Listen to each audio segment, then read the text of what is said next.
નમસ્કાર મિત્રો, હું મણુસરા મૌલિક.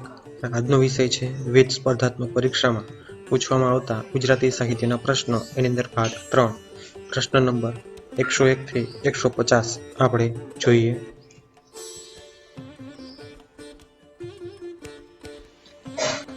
પ્રશ્ન 101. અર્વાચીન ગુજરાતી ભાષાનું પ્રથમ દેશભક્તિ કાવ્ય કોણે લખ્યું? જવાબ: કવિ દલપતરામ. પ્રશ્ન 102. કનૈયાલાલ માણેકલાલ મુનશીની કઈ 3 ઐતિહાસિક નવલકથાઓમાં ગુજરાતના ઇતિહાસનું દર્શન કરાવે છે? જવાબ: 1. પાટણની પ્રભુતા, 2. ગુજરાતનો નાથ, 3. રાજાધિરાજ. પ્રશ્ન 103.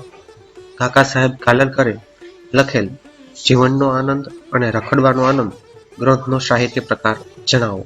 જવાબ: લલિત નિબંધ. પ્રશ્ન 104. ગુજરાતી કવિતા ક્ષેત્રે મુકુંદધારા અને મહાછંદનો સૌ પ્રથમ પ્રયોગ કરનાર કોણ છે? જવાબ: અર્ધેસર ખબરડ. પ્રશ્ન 105.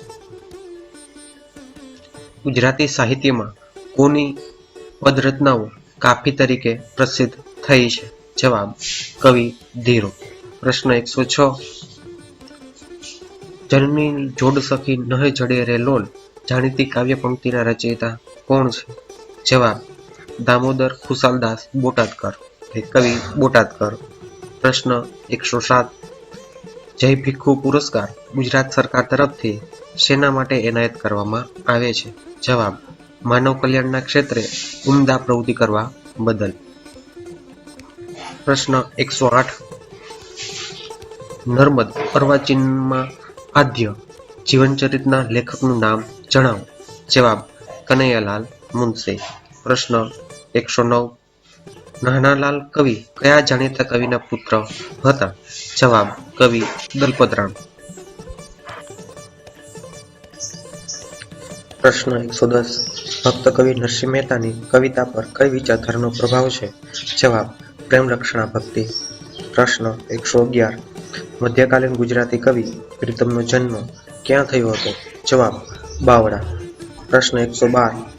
વિશ્વની સર્વશ્રેષ્ઠ વાર્તાઓમાં સ્થાન મેળવનાર પોસ્ટ ઓફિસ વાર્તા કયા ગુજરાતી સાહિત્યકારનું સર્જન છે? જવાબ: ધૂમકેતુ. પ્રશ્ન 113. સંસ્કૃત અલંકાર શાસ્ત્રનો સુપ્રસિદ્ધ ગ્રંથ કાવ્યમીમાંસા કઈ લિપિમાં પ્રકાશિત થયો છે? જવાબ: પાંડુલિપિ. પ્રશ્ન 114. ઝવેરચંદ મેઘાણીનું ઉપનામ શું હતું? જવાબ: શુકાની.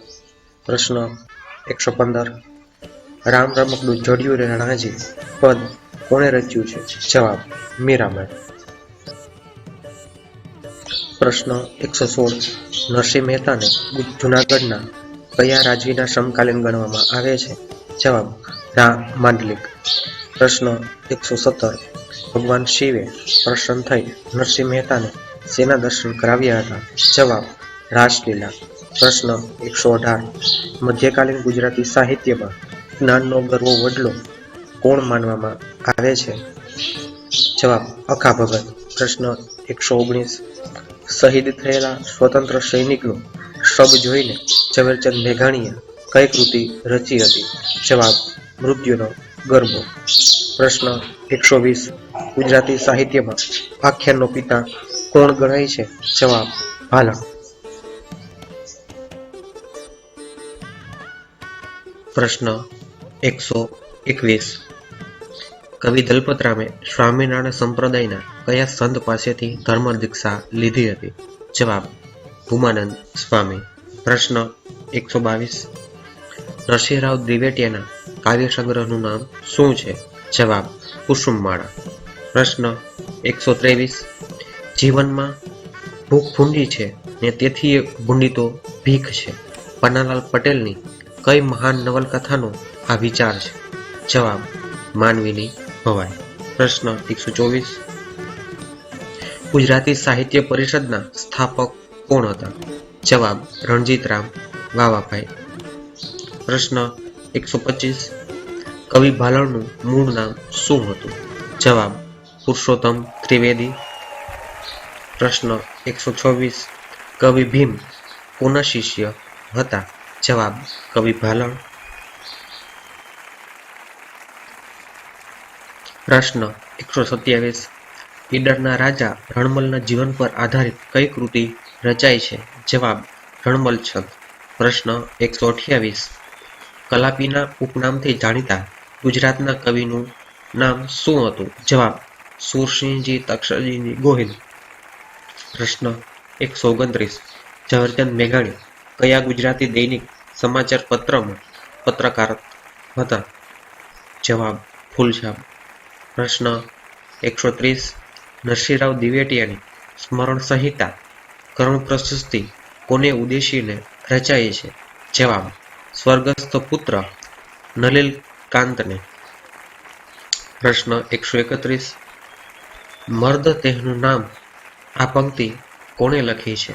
જવાબ કવિ નર્મદ. પ્રશ્ન 132. મહેન્દ્ર મેઘાણી સંપાદિત કઈ ગુજરાતી ગ્રંથ શ્રેણી બેસ્ટ સેલર બની? જવાબ અડધી સદીની વાચન યાત્રા ભાગ 1 થી 4. પ્રશ્ન 133. લોક પ્રચલિત ઢાળોમાં ભજન અને ગીતોના ગાયન લોકકવિ કોણ છે? જવાબ દુલાભાયા કાગ. પ્રશ્ન 134. સંભવામી યુગે યુગેના લેખક કોણ છે? જવાબ હરીન્દ્ર દવે. પ્રશ્ન 135. હંસાઉલી પદ્ય વાર્તા કયા જાણીતા કવિ ભવાઈ કલાકારની છે? જવાબ કસાઈ ઠાકર. પ્રશ્ન 136. ગુજરાત સરકાર દ્વારા પારિતોષિક પ્રાપ્ત વ્યક્તિ ઘડતર પુસ્તકના લેખક કોણ છે? જવાબ ફાધર વાલેસ. 137. ગુજરાતી સાહિત્ય ક્ષેત્રે નોંધપાત્ર પ્રદાન બદલ કયો સુવર્ણચંદ્રક એનાયત કરવામાં આવે છે? જવાબ રણજીતરામ સુવર્ણચંદ્રક. પ્રશ્ન 138. કવિ દયારામના સર્જનમાં સૌથી વધારે કઈ કૃતિઓ જોવા મળે છે? જવાબ ગરબી. પ્રશ્ન 139. કવિ કાંતનું મૂળ નામ શું છે? જવાબ મણિશંકર રત્નજી ભટ્ટ. પ્રશ્ન 140. આચાર્ય આનંદ શંકર ધ્રુવ કયું સામાયિક ચલાવતા હતા? જવાબ વસંત. પ્રશ્ન 141. ઉષ્ણસ કયા કવિનું ઉપનામ છે? જવાબ નટવરલાલ પંડ્યા. પ્રશ્ન 142. રમણલાલ સોનીનું ગુજરાતી સાહિત્યના કયા ક્ષેત્રમાં પ્રદાન છે? જવાબ બાળ સાહિત્ય. 143. લોકકલા ક્ષેત્રે ગુજરાત સરકાર તરફથી કયો મહત્વપૂર્ણ પુરસ્કાર આપવામાં આવે છે? જવાબ ઝવેરચંદ મેઘાણી પુરસ્કાર. પ્રશ્ન 144. મધ્યકાલીન ગુજરાતી સાહિત્યની પહેલી વાર્તા કઈ ગણાય છે? જવાબ હંસરાજ વંશરાજ ચૌપૌ. પ્રશ્ન 145. ગુજરાતમાં વર્નાક્યુલર સોસાયટીની સ્થાપના કોણે કરી? જવાબ એલેક્ઝાન્ડર કિનલોક ફાર્બસ. પ્રશ્ન 146. કવિ અખો અમદાવાદમાં કયા રહેતા હતા? જવાબ દેસાઈની પોળ ખાડિયા. પ્રશ્ન 147.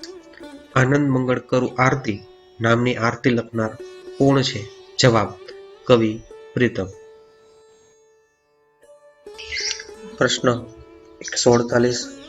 પેન્સિલ કલર અને મીણબત્તી નાટકના લેખક કોણ છે? જવાબ આદિલ મંસૂરી. પ્રશ્ન 149. સરસ્વતીચંદ્રમાં આદર્શ રાજ્ય માટે કઈ યોજના સૂચવવામાં આવી છે? જવાબ કલ્યાણ ગ્રામ. પ્રશ્ન 150.